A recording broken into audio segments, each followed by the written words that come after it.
जय हिंद दोस्तों। मैं Yogesh Kumar the science study bye Yogesh sir channel में आपका हार्दिक स्वागत करता हूं। प्यारे दोस्तों, हम लोगों ने लास्ट वीडियो में चर्चा की थी परमाणु क्रमांक की, परमाणु भार और तत्वों का निरूपण कैसे करते हैं, ये मैंने सब आपको समझाया था। और उससे पहले मैं आप लोगों को इलेक्ट्रॉनिक विन्यास के बारे में भी बता चुका हूँ। नील्स बोर के मॉडल के अनुसार बता चुका हूँ, जो कि कोष थी KLMN उनके अकॉर्डिंग। और साथ ही साथ मैं आपको बता चुका हूँ ऑफ-बो नियम के अनुसार, जो कि कक्षक थे आपके SPDF। आज हम लोग चर्चा करेंगे कुछ बहुत इंपॉर्टेंट टॉपिक हैं, जैसे कि समस्थानिक, संभारिक, समइलेक्ट्रॉनिक आदि, इनकी बात करेंगे। तो प्यारे दोस्तों, आज शुरू करते हैं बहुत इंपॉर्टेंट टॉपिक। चलिए,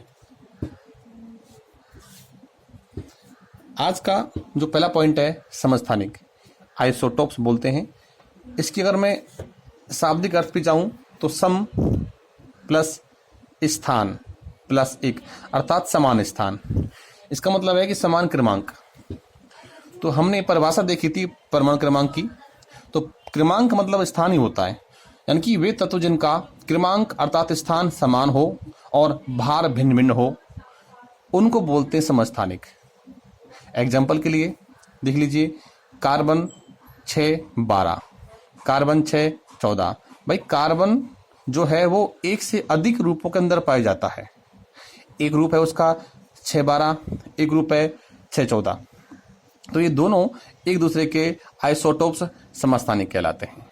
क्रमांक दोनों के सेम है, अर्थात समान स्थान है, और भार दोनों के भिन्न भिन्न है, एक का भार 12, एक का भार 14। तो ये दोनों एक दूसरे के समस्थानिक कहलाए।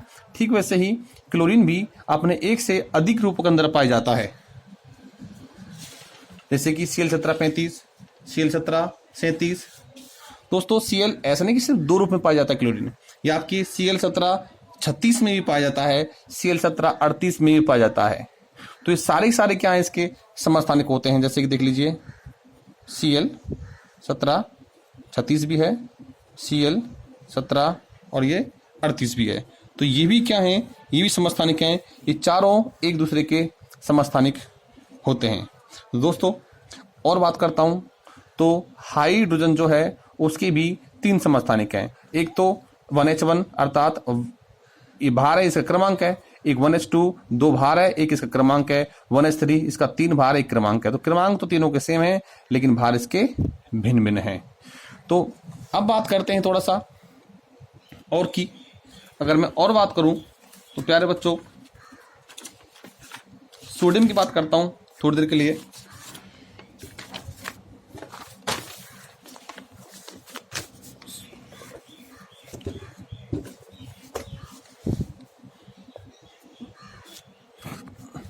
देखो, सोडियम 11-23 होता है, और दोस्तों सोडियम 11-22 भी होता है, और सोडियम 11-24 भी होता है, और सोडियम 11-25 भी होता है। अर्थात सोडियम 1, 2, 3, 4 और भी रूप हैं इसके। भाई मैंने जो बताया है कि सोडियम की, मैंने 4 रूप बताए हैं कि इन रूपों के अंदर पाया जाता है। तो दोस्तों, ये जो सोडियम, इसका भार कितना है, 24 है। इसका भार कितना है, 23 है। इसका भार कितना है, 25 है। इसका भार कितना है, 22 है। तो ये जो सोडियम के जो 4 बता रखे हैं, ये रूप हैं, अर्थात यही इसके क्या हैं, समस्थानिक होते हैं। अभी आप इसको ध्यान रखना, सोडियम 11-24 को। अब चलते हैं अपन लोग, बात करते हैं हाइड्रोजन के 3 समस्थानिकों की बात करते हैं। ये टेबल आपके सामने है, ये समस्थानिक हैं। इस टेबल में ये प्रतीक चिन्ह होंगे, इनका निरूपण होगा, न्यूट्रॉन्स की संख्या, बनने वाले जल का भार और कुछ बिंदु दिए गए यहाँ पे। दोस्तों, 1H1 जो होता है, 1H1 जो होता है उसे बोलते हैं प्रोटियम, और जो 1H2 है उसे बोलते हैं ड्यूटेरियम, 1H3 को बोलते हैं ट्राइटियम। तो प्रोटियम को ही हम लोग P से डिनोट कर सकते हैं, और ड्यूटेरियम को हम लोग D से डिनोट कर सकते हैं, और ट्राइटियम को हम लोग T से भी दर्शा सकते हैं। प्यारे बच्चों, ये तीनों ही हाइड्रोजन के रूप हैं। और अब मैं बात करता हूं कि न्यूट्रॉन्स की संख्या की। तो जो सामान्य जो H होता है अर्थात हाइड्रोजन जो होता है वो होता है आपका प्रोटियम, अर्थात 1H1। आपसे पूछे कि प्रोटियम या फिर सामान्य हाइड्रोजन में कितने न्यूट्रॉन्स होते हैं, तो सूत्र आपके सामने था लास्ट वीडियो में, भार माइनस परमाणु क्रमांक बराबर न्यूट्रॉन। तो एक में से इस एक में से एक निकाल दो 0, वैसे ही इस भार 2 में से एक निकाल दो 1, ऐसे ही 3 में से गए तो 2। तो ड्यूटेरियम में न्यूट्रॉन्स 1 होते हैं, ट्राइटियम में न्यूट्रॉन्स 2 होते हैं। यहाँ पे क्वेश्चन बन जाता है कि वह कौन सा हाइड्रोजन है जिसमें न्यूट्रॉन्स की संख्या 2 होती है, तो आपका आंसर क्या आएगा, ट्राइटियम। अगर आपसे पूछे कि हाइड्रोजन में न्यूट्रॉन कितने होते हैं, तो आप दोस्तों बात करोगे सामान्य वाले की, क्योंकि सामान्य आपको लिख के दे या ना दे वो सामान्य ही है। अगर इन 2 की बात करेगा तो आपको लिख के देगा, बोल के देगा कि इन 2 की बात कर रहा हूं मैं। तो अगर सामान्य पूछे तो 0 न्यूट्रॉन, ड्यूटेरियम पूछे तो 1 न्यूट्रॉन, अगर ट्राइटियम पूछे तो 2 न्यूट्रॉन। दोस्तों जो जल होता है वो होता है आपका H2O, ये H2O। तो H2O जो जल हमारा जो पीने वाला होता है उसको हम लोग सामान्य जल कहते हैं। और सामान्य जल में जो हाइड्रोजन होता है वो होता है आपका प्रोटियम। सामान्य हाइड्रोजन हुआ, यहाँ पे सामान्य हाइड्रोजन से क्या बना, सामान्य जल बना। इसका भार कितना है भाई, 1H का भार कितना है, 1H का भार होता है 1। 2H का भार कितना होगा, 2H का भार होगा 2 भाई। 1H का भार 1 तो 2H का भार 2, तो 2 आ गया। प्लस 16 क्यों आया कि O का भार कितना होता है 16, मैंने आपको टेबल में बताया लास्ट वाली में। तो दोनों को जोड़ोगे तो कितना आएगा, 18 आएगा। ठीक वैसे ही देख लीजिए D2O, इसे बोलते हैं ड्यूटेरियम ऑक्साइड। इसको हम लोग क्या बोलते हैं, भारी जल भी कहते हैं इसको। तो ध्यान रखना, भारी जल का सूत्र क्या होता है, D2O। तो D का भार कितना होता है 2, कितने D हैं इसमें 2, तो 1 का भार 2, तो 2 का भार 4, ये 4 आ गया।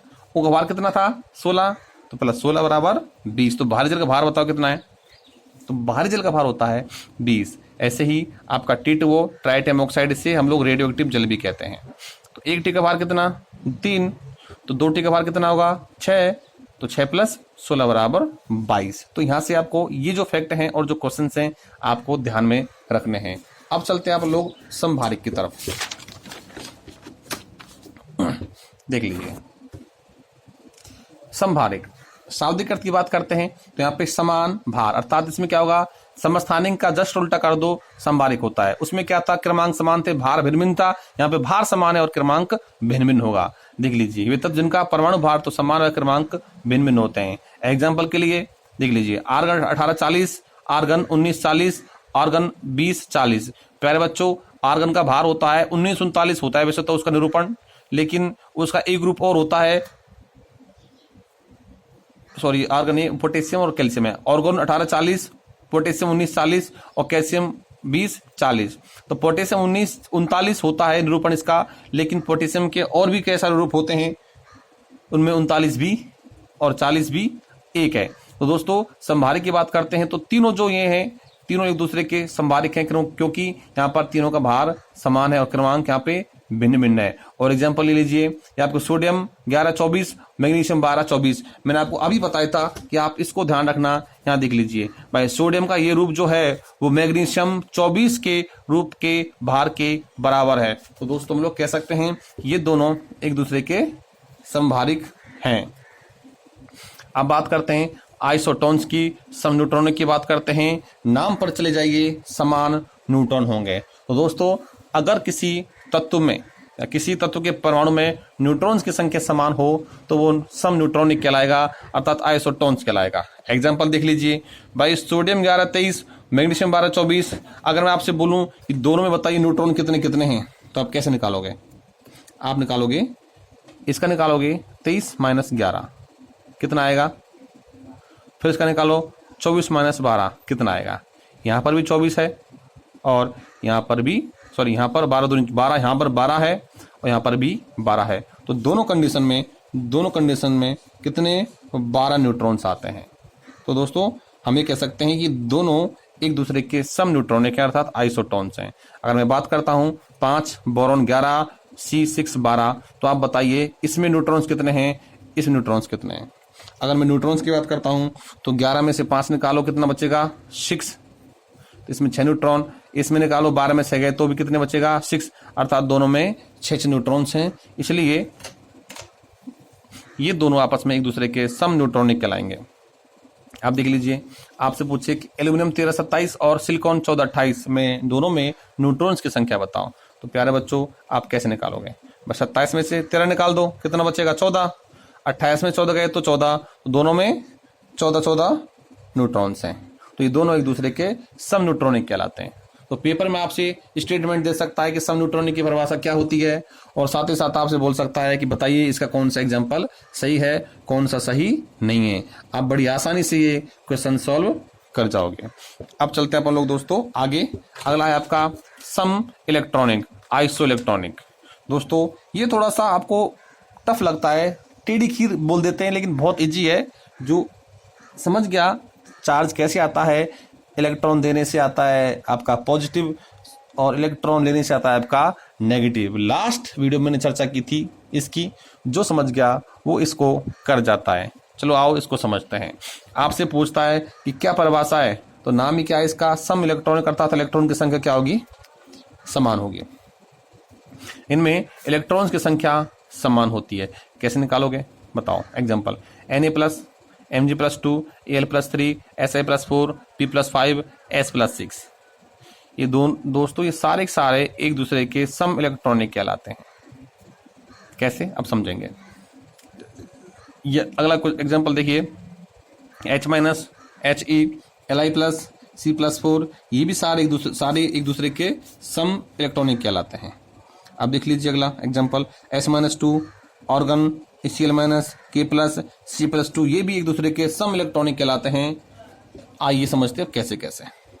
दोस्तों देखिए, सबसे पहला अपना एग्जांपल क्या था,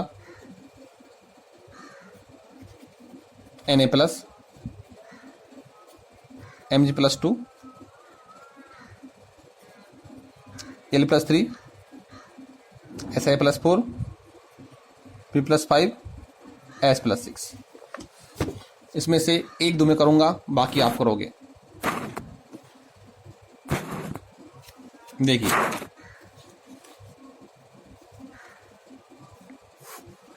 दोस्तों,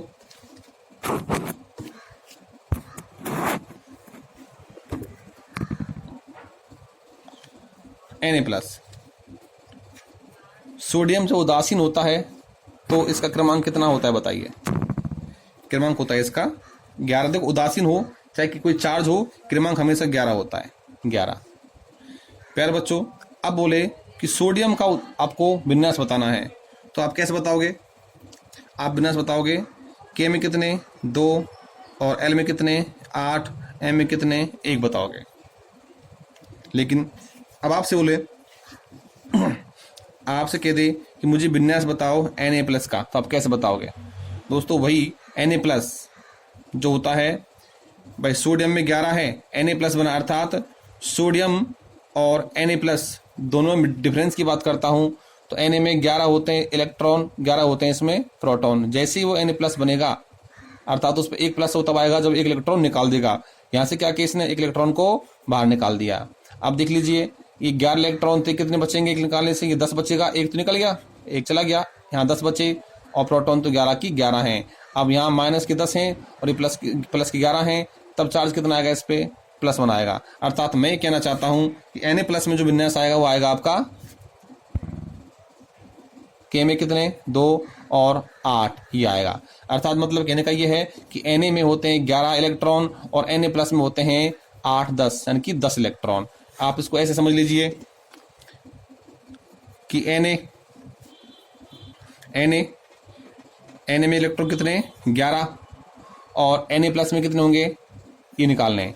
Na में 11, तो Na+ की बात करते हैं, तो 1+ तब आता है जब एक इलेक्ट्रॉन निकल जाता है। इलेक्ट्रॉन निकला तो 11 में से 1 गया तो कितने बचे? 10 बचे। अर्थात मतलब कहने का कि सोडियम Na+ में इलेक्ट्रॉन कितने होंगे?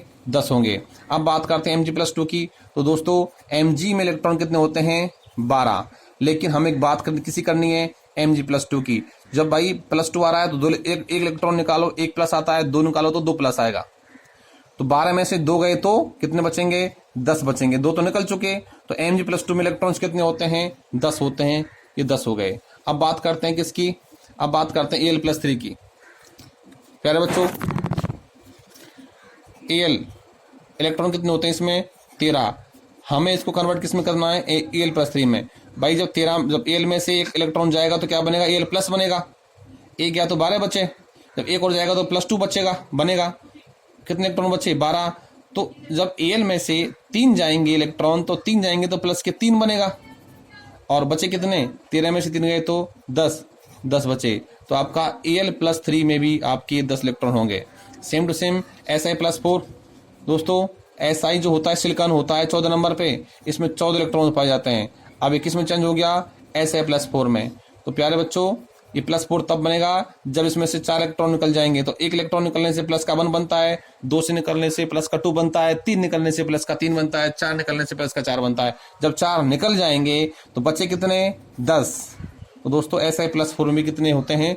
10 होते हैं। ठीक है, वैसे ही फॉस्फोरस 15 नंबर पे होता है, +5 तब बनेगा जब 5 वो निकाल देगा, तो इसमें भी कितने होंगे? 10 होंगे। S+6 सल्फर होता है 16 नंबर पे, जब सल्फर में से 6 निकल जाएंगे तो बनेगा वो S+6। इसमें कितने बचे? 10 बचे। तो दोस्तों इन सब में 10-10 इलेक्ट्रॉन पाए जाते हैं, इसलिए ये सारे एक दूसरे के सम इलेक्ट्रॉनिक कहलाते हैं। अगर आपसे इसकी बात करता है, ये बहुत ईजी है, देख लीजिए। H जो है, ओनली H, मैं बात कर रहा हूं, केवल H की बात कर रहा हूं। H जो होता है वो 1 नंबर पे होता है, अर्थात 1 इलेक्ट्रॉन। इसने क्या किया? H- दिया है। जब H ओनली H है तो 1 इलेक्ट्रॉन, और इलेक्ट्रॉन लेने से आता है इस पे नेगेटिव। इलेक्ट्रॉन लेने से क्या आता है? नेगेटिव। तो इसने क्या किया? इसको 1 इलेक्ट्रॉन दे दिया तो 1 नेगेटिव आया। तो H तो 1 इलेक्ट्रॉन लेके बैठा है, अभी H- है, तो 1 पहले से ये 1 और आ गया तो इस पे 2 हो गए। हीलियम का तो क्या होता है? सिंपल है, हीलियम का 2 होता है, तो ये इसमें भी 2, इसमें भी 2। अब बात करते हैं Li+ की। Li होता है 3 नंबर पे। अब इस पे प्लस आया। प्लस कब आता है? इलेक्ट्रॉन देने से, इलेक्ट्रॉन निकालने से अर्थात देने से आता है। जब Li अगर था 3 नंबर पे था तो उसने क्या किया? 1 इलेक्ट्रॉन किसी को दे दिया, 1 निकल गया, बचा कितना यहाँ पे? 2। 1 निकला, बचा कितना यहाँ पे? 2। तो एक निकलने से क्या आया? 1 निकलने से 1 प्लस आया। तो Li+ में 2 इलेक्ट्रॉन होते हैं। वैसे C+4 कार्बन होता है 6 नंबर पे। जब कार्बन केवल ओनली कार्बन होता तो आता है यहाँ पे 6 इलेक्ट्रॉन। लेकिन दोस्तों अब ये C+4 है, अर्थात इसमें से अगर 4 इलेक्ट्रॉन्स निकल जाएंगे तो क्या बनेगा? +4 बनेगा। जब 4 निकल जाएंगे तो 6 में से 4 गए तो कितने बचे? 2। यहाँ भी 2 होते हैं। तो दोस्तों इन सब में 2-2 इलेक्ट्रॉन होते हैं, इसलिए क्या है? आपका सम इलेक्ट्रॉनिक कहलाता है। ठीक है, वैसे ही अब आप खुद इसको कीजिए। अगर नहीं आता है तो मुझे कमेंट करें, फिर मैं आपको बताऊंगा। इतना ध्यान रख दीजिए कि H-2 organ chlorine minus K+2 इन सब में 18-18 इलेक्ट्रॉन पाए जाते हैं। नहीं आता है तो मुझे कमेंट करो, मैं बताऊंगा। और इसके अलावा आप मुझे एक एग्जांपल और दोगे, कोई भी, चाहे इलेक्ट्रॉन कितने कितने हो, एक मुझे आप सम इलेक्ट्रॉन का एग्जांपल करके बताओगे।